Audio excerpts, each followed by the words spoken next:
Federalism, there are four terminologies, definitions, four terms that you need to know so that you can better understand the information that is about to be presented. The first term is sovereignty.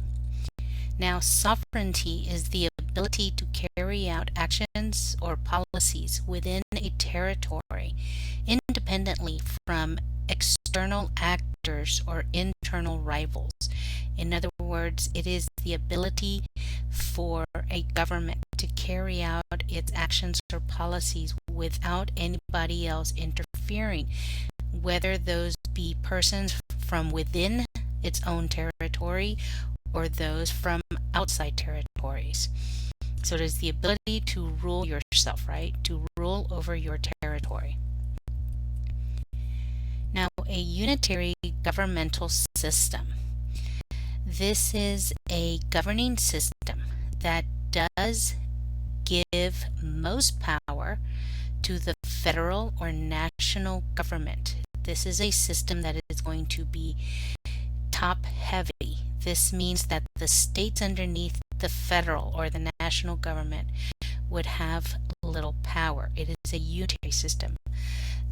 This is where all of the power is centered at the top, right? In this case, it would be all of the power centered with the federal government, with Washington, D.C., if that were the case, if we were a unitary government. Now, what would it be like if we had a unitary system? I mean, think about that. What would happen if we crossed state lines, if we still had the Articles of Confederation today, which is what a unitary government is? We ended up with a unitary government during the Articles of Confederation. Go back and review what we said about the Articles of Confederation and think about how that would play out today. Now, we will touch again on a confederation. This is a system with a weak national government, but strong states or provinces, right? In a unitary system, it's the opposite, right? You have one top-heavy central government. In Confederation, the states had all the power, so it was turned upside down, right? The states were the ones with the power. So the Confederation here, it's a system with a weak national government but strong states or provinces. This means that the state governments have more power than the national government does. Now, federalism. Federalism itself is the division of powers and functions between the central or national government and the regional or state governments. Federalism is just the system by which we separate the national government from the state government. That is all federalism is. It is a separation. It is a dividing line between the national and the states. Now, federalism comes from the Constitution. The Constitution limits national government by creating a second layer, the state government, right? So the Constitution, the U.S. Constitution, limits national power and created the second layer of state government power. The Constitution and the Bill of Rights recognized two sovereign powers by granting a few express powers to the national government and reserving all other powers to the states. So first we'll talk about the powers of the national government. The 17 express powers of Congress include the power to collect taxes, to coin money, to declare war, and to regulate commerce. Now, where are all these powers found? Think about that for a second. The Necessary and Proper Clause, which is also known as the Elastics Clause, which is found in Article 1, Section 8, provides an important source for the national government. So think back to when we talked about the Constitution. This article gives the national government implied powers, powers which are not specifically expressed or listed, but are but are implied through the expansive interpretation of delegated powers. So, with the use of the elastics clause, we can add powers depending on the need. Also, Article 6 of the Constitution affirms national power in the Supremacy Clause, which made all national laws and treaties the supreme law of the land. What is the supreme law of the land? In this case, whatever the federal government says is the supreme law of the land. Laws coming from the federal government supersede state laws. National laws are the supreme law of the land. Now, the powers of the state government. The 10th Amendment to the Constitution is also called the Reserved Powers Amendment. The 10th Amendment states that powers not delegated to the national government or prohibited to the states are reserved to the states respectively or to the people. The states retain the power of coercion, referred to as the police power. This is the state's power there's also the state's power to regulate the health, safety, and morals of its citizens. Now, what do we mean when we say morals of its citizens? This is through which the states develop and enforce criminal codes, administer health and safety rules, regulate family relationships, and define properties. So when we talk about the morals of its citizens, state legislatures give us rules, laws. So many of you, when I asked you to introduce yourself, stated that the government had not affected you in any way. Well, stop and consider. The state government tells you and your parents at what age you have to start school. It also tells your parents that you have to be in school between the ages of 6 and 19.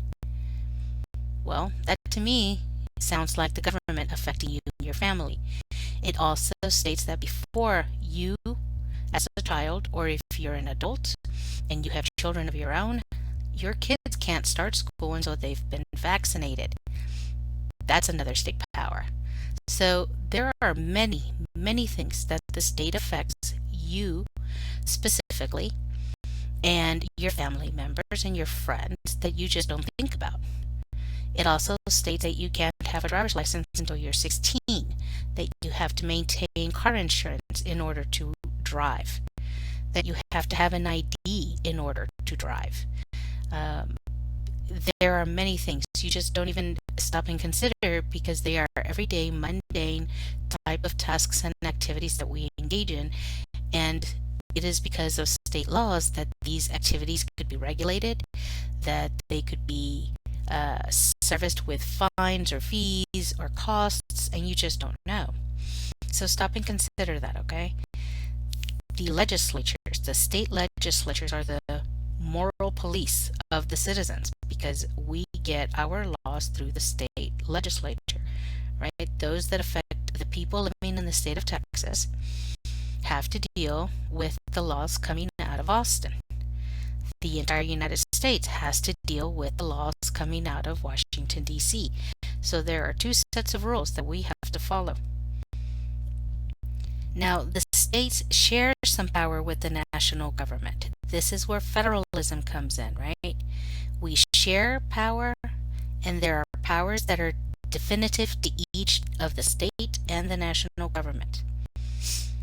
Now, these concurrent powers, the powers that they share, are the powers possessed by both the state and the national government. Now, think about the one big power that the state and the national government share. What is it? It comes around every April 15th, right? The power to tax. Both the state and the national government have the ability to tax its citizens.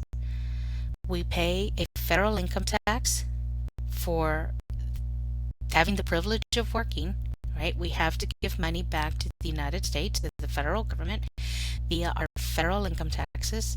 Our Social Security and Medicare taxes. In the state of Texas, we do not pay an income tax, but we do pay taxes to our local county officials for the privilege of owning a house, for the privilege of buying a car, for the privilege of putting license plates on those cars, the registration sticker. Those are taxes. So you are being taxed every day, right, on everyday things by both the state and the federal government. Now, the states have obligations to one another. Obligations among states seek to promote national unity. Remember, we are the United States of America.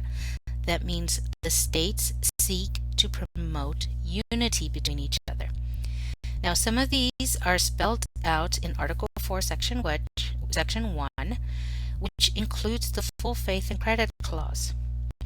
Now, the full faith and credit clause requires states to recognize and honor actions and public acts and decisions taken in other states as legal and proper. For example, marriage. Up until 2015, I believe it was, when marriage became legal between same-sex couples across the United States, because it became a federal law that allowed marriage between same-sex couples. Couples that were same-sex had to go to states such as New York or California to be married. Upon being married in these states, if they would come back to states that had not recognized same-sex marriage, these states were then required to recognize the marriage as legal. For example, a Texas same-sex couple up until that point went to New York or California and were married there. They then came back, lived and worked in the state of Texas, and the state of Texas had to recognize their union as legal and binding. That is what is called the full faith and credit clause. It is states' obligations to one another, is to recognize each other's acts and decisions. Now, in furtherance of this, we see Article 4, Section 2, which is known as the Comity Clause, C-O-M-I-T-Y, the Comity Clause. And that includes the Privileges and Immunities Clause. Now, this clause says that a state cannot discriminate against someone from another state or give special privileges to its own residents. States' relationships are also governed by the Interstate Compact Clause, which says that no state shall, without the consent of Congress, enter into any agreement or contract with another state, meaning that states may enter into mutual agreements subject to congressional approval. So there are obligations, there are responsibilities, and ultimately, at times, even the states have to seek the approval of the federal government before they are able to work with each other. Lastly, here we'll look at the local government and the Constitution. Local government as it stands has no status in the American Constitution. The state governments and constitutions created local governments. The state governments and the state constitutions created local governments and granted them local power. Nowhere will you find local government mentioned in the U.S. Constitution. Larger cities enjoy local power with home rule, a power delegated by the state to a local unit of government to manage its own affairs. This is why the city of Houston, as a large city, has the power of home rule. It does not have to look to another city for guidance, right? It manages its own affairs. So keep that in mind. The U.S. Constitution never mentions local government. That is left up to the states, and it is up to the states to charter their own cities and towns. Now, federalism as it stands has changed over time. Of course it has. We've been a nation for over 200 years. There's no way that it could not have changed, right? So the definition of federalism has changed radically from when we first began in the 1700s. It would be very difficult for it to not have. Now, under the traditional system, federalism gave most powers to the states. Remember, that was under the Confederate system, right? However, the Constitution created two layers of government, national and state. These layers created a traditional system of dual federalism. So, when the U.S. Constitution came to be, after the Confederates, the Articles of Confederation, the system created a dual federalism, so that the system of government that prevailed in the United States from 1789 to 1937 was dual federalism. This is the system in which most fundamental powers were shared between the federal and state governments. Shared, okay? Most of them were shared. Now, during this period, the national government narrowly specialized in the functions it performed, and those were assisting the states with commerce and economic growth. Okay, that's really all the federal government tried to do, was assist the states with commerce and economic growth. Meanwhile, the states were doing most of the government by heavily regulating private property, overseeing practices such as medicine and law, developing and enforcing family and criminal laws. So this arrangement allowed the country to thrive and grow. Many political issues, such as slavery, were so divisive that had the national government sought to regulate them, the country might have collapsed. That's how controversial things have been. Always have been, right? But over history, time grew, right? Time changed, time passed. The national government scope has expanded to local affairs. However, national power expansion has not altered the basic American framework, because states have continued to be central to the federal system. So the federal framework provided for national stability when local issues such as slavery, women's right to vote, such social issues as those became most divisive and were the hot topics, right? So the framework stayed, which is why today we hear so much about how there is so much that we have to change in a systemic fashion, right? It is the system that is broken. And it has been, if we are going to talk about governmental systems, right, that we basically put these issues aside, such as slavery and such as women's rights and equal rights and voting rights, to the side because we didn't want to touch on them, right? Because if we did, the fragile governmental system that we had was liable to collapse because it was that new. Remember, we are the only country at this time who is trying to do this type of government, who is trying to instill this type of system. This is not about right or wrong. This is about facts and what was going on at that time period. Now, the court, and when we say the court with a capital C, we are talking about the Supreme Court of the United States. The courts are the ones who become involved and pave the way for the end of the traditional system. Now, the role of the national government slowly, of course, changed over the history and has expanded, and it is the Supreme Court that laid the groundwork for national government expansion, because it was the Supreme Court who, broadly construing their powers granted by the Necessary and Proper Clause, they allowed the government to use that Necessary and Proper Clause and expand federal power. And this is when you start hearing court cases, right? The names of court cases, such as McCulloch versus Maryland. And it also expanded the Commerce Clause. This is the case Gibbons versus Ogden. So while Congress did not immediately use the powers the Supreme Court offered, it did eventually use its authority to promote economic development. However, in the late 1800s, when Congress tried to use its powers to regulate, as opposed to simply promoting the economy, the Supreme Court found that national interference in the workplace was unconstitutional, for it violated individual states' police powers.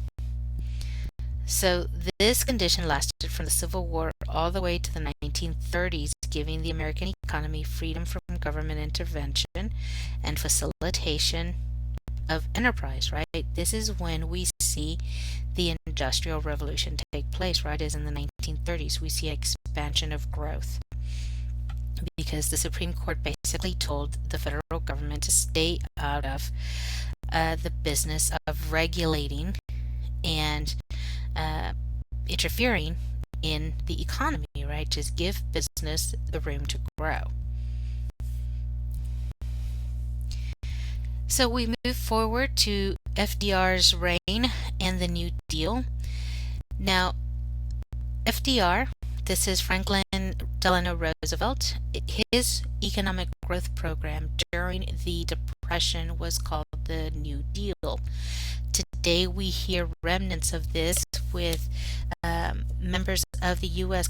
House of Representatives trying to bring a new Green Deal, is what it is being called, and it is promoting activities, policies that would help alleviate the some of the issues that we see. It would be more of a Green Deal that would facilitate renewable energy and move us away from depending on fossil fuels.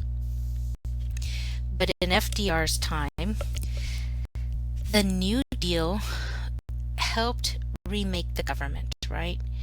Changes came about as a result of the Great Depression in the 30s. Demand for national intervention in the economic crisis led to Roosevelt's New Deal. One cornerstone of the New Deal was a series of federally funded stimulus programs through which the federal government made grants to the states to undertake projects that would put people to work. And if you have taken U.S. history, you know you will hear about FDR's New Deal and how these policies and programs put people back to work, building bridges, building dams, creating hydroelectric power plants, building highways. This is when you see the expansion west of federally funded highways and roadways, right? We connected this country during FDR's time. People were starving, people needed food, they needed money, housing. So FDR created this New Deal, this policies and programs that put people back to work. Now we've moved forward and the courts have changed. There are new interpretations of federalism. So what we see is that the changing court interpretation of federalism helped Roosevelt's New Deal and expanded it, right? So what has come about is that as far back as 1937, the Supreme Court issued a series of decisions that laid the groundwork for a stronger federal government with the power to regulate commerce by limiting corporations' power and to protect the welfare of the citizens. Those rulings spelled the end of dual federalism. So by 1937, dual federalism was a done deal. We were seeing a larger split, a more defined role between federal and state. However, the proponents, those that seek to have more power with the states, continue to exist, right? There are still those people that say there's too much power at the federal government, specifically because certain groups saw state authority as key to the promulgation of their particular policy interests. For example, in the 1950s, the 10th Amendment was used to support racial segregation. From the 1990s to present day, conservatives have been united in an effort to limit excessive national power from restricting individual liberties. They believe such freedoms are better protected by devolution. Devolution is a term here, devolution. Devolution, devolution, which is the policy of removing a program from a government level by passing it to a lower level of government. Now, while proponents of state rights have enjoyed a few court victories, the overall trend has been to increase the scope of national power. So whenever the federal government has gone to the Supreme Court and asked for more power, because you have to sue, right? Even the federal government has to sue for the right to their power.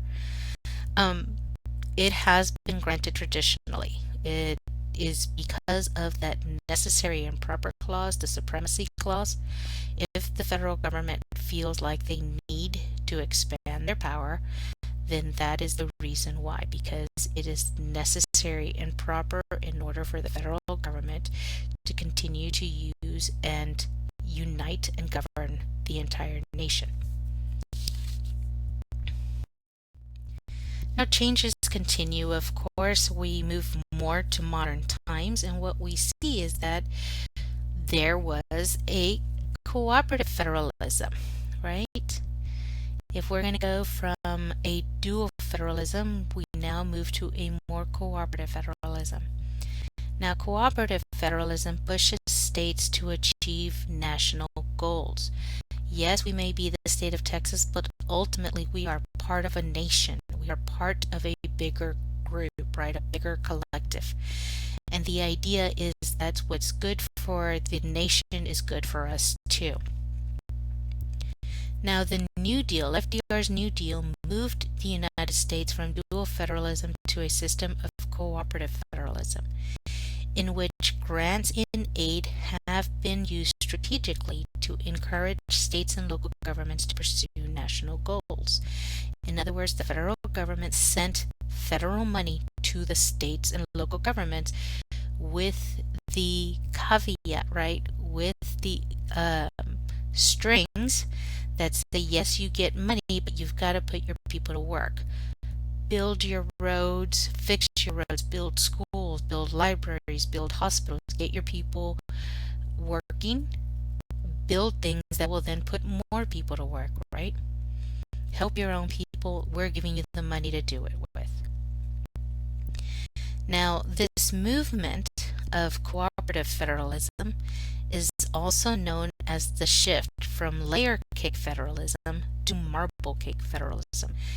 So think of a layer cake. You have individual tiers, right? You have different, very distinct, separate tiers. Say you have a vanilla layer, a chocolate layer, another vanilla layer, another chocolate layer, right? With a marble cake, vanilla and chocolate are mixed together in the cake, right? They are swirled. You see it swirled. I have put up a second PowerPoint. It says Federalism Part 2, so that you can see this distinction in the graphic in that PowerPoint slide. It is literally, I think, one slide. So please take a look at that. Now, in the layer cake federalism, the responsibilities of the national government and state governments are clearly separated. In the marble cake federalism, national policies, state policies, and local policies overlap in many areas.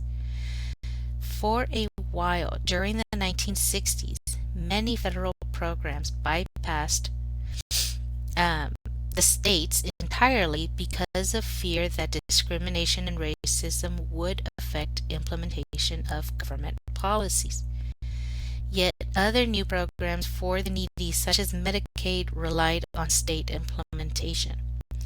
Now, this new role meant that states were an important part of the federal government. They are partners in this together, right? So what this brings us to, though, is that national standards have been advanced through federal programs. Over time, the national government sought greater uniformity across the states by providing grants in aid and regulation. Now, grants and aid, remember that's the money, right? That's the money coming from the federal government. A greater national regulatory role led to a period of regulated federalism, a form of federalism in which Congress imposes legislation on states and localities, requiring them to meet national standards. Another tool to create national policy uniformity is preemption. This is a principle that allows the national government to override state or local actions in certain policy areas. For example, federal law preempts state regulations, right? While national policy uniformity may be desirable to some, others protest the inability of local communities to set their own standards. Moreover, the growth of national standards generated problems such as the increase of unfunded mandates, which are regulations for receiving grants that then impose costs on state and local governments for which they are not reimbursed by the federal government, right? So while it is great to think that there are national standards because of these programs, because of the money coming down, there's always going to be some sort of issue or problem associated with it. In the case of the national standards, we see that we have these rules and regulations that come down, but they are unfunded. There is no way for us to implement these policies and regulations. Now this brings us to a new federalism, which means more state control. Okay, so the states have more control over their policies. Now, how to get the best results for the states? Money spent, that's always an issue. How do you get more money for the states? How do you make sure that the money they spend, that they receive and then spend, is spent wisely? This has always been a fundamental problem in American federalism. Now, critics of federal spending programs complain of a lack of coordination between national and state governments and a problematic one-size-fits-all approach, which many governors the governors have said fails to account for local needs and variations.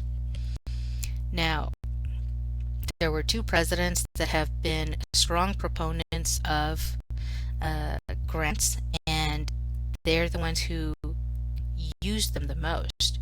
And those were President Richard Nixon and President Ronald Reagan. They spearheaded efforts, and these efforts were dubbed New Federalism, to return power to the states through block grants. They are the two presidents that use block grants the most.